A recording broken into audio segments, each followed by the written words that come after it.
How's it going, everybody? Welcome back to Lead Therapy, and thank you so very much for taking time for tuning into my video. I got a real good one for you guys. Montana sheriffs caught two men taking pictures of vehicles outside a gun show. One of them was an ATF agent, which to some people that might not be a surprise. But who the other person is the big surprise. That person was a Royal Canadian Mounted Police officer. There seems to be some controversy brewing near our border, but not the one you might be thinking about 120 miles south of our northern border. At a September gun show held in Great Falls, Montana, people noticed something that seemed odd.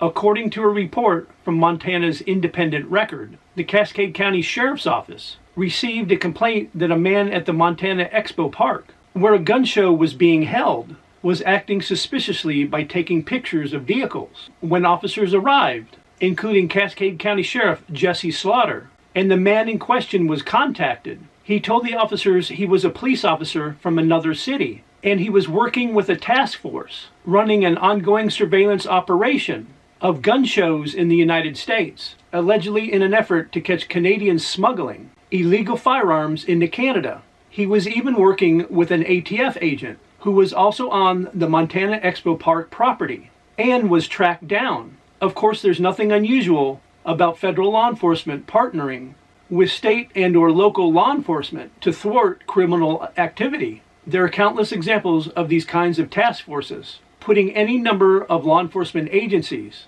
together to work in concert. But this time, it was a little different. You see, the other city the officer said he was from is the city of Lethbridge. And Lethbridge is not in the United States, it's in Canada. And the task force was apparently organized by the Royal Canadian Mounted Police. What brought attention to the Lethbridge police officer that he was reported to be in a black SUV with Canadian license plates, driving around the property while photographing vehicles. Usually, if U.S. authorities are going to give foreign agents to operate within the U.S., they will notify the local authorities.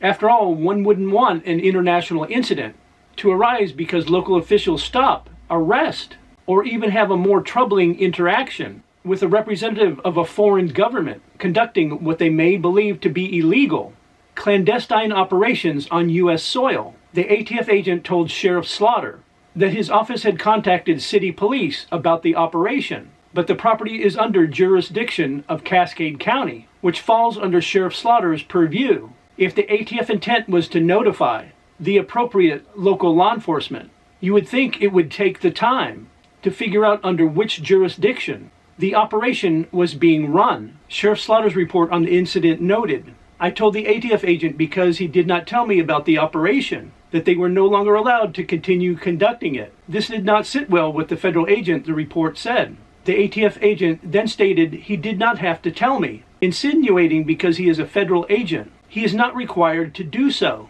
In spite the federal agent's attempt to seemingly flex his federal muscles, Sheriff Slaughter said both the ATF agent and the Canadian police officer left. What exactly was going on remains unclear. Sheriff Slaughter pointed out that the two law enforcement officers gave different descriptions of the operation taking place. The Canadian operative claimed the purpose was to catch Canadians who were trying to smuggle firearms from the U.S. to Canada, while the ATF agent said the investigation was focused on a specific American. What is also unclear is why the ATF did not contact Sheriff Slaughter, but claims it did contact the city police, even though they did not have jurisdiction over the area where the operation took place. Surely the federal government has the resources to figure out a relatively simple issue like jurisdiction. We have seen ATF used by the current administration as a political and propaganda tool to further anti-gun efforts when it cannot accomplish what it wishes to do through legislation.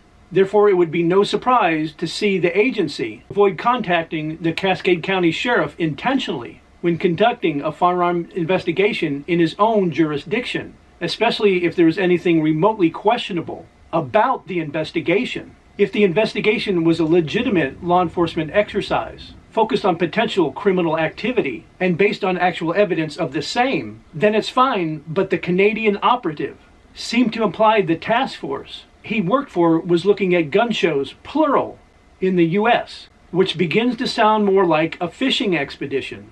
And if the ATF is part of a Canadian task force, to whom does it answer or report? Again, perhaps this is all legitimate, but on the chance that it is not, or there is even a small aspect of it that might be questionable, it warrants further exploration. Maybe Congress needs to ask for some details from ATF allowing foreign law enforcement to operate in the U.S., especially when it could involve issues related to the Second Amendment.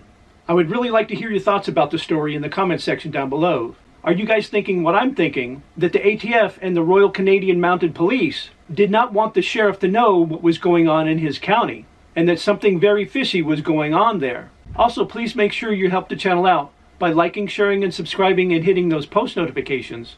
And I'll see you guys in the next video.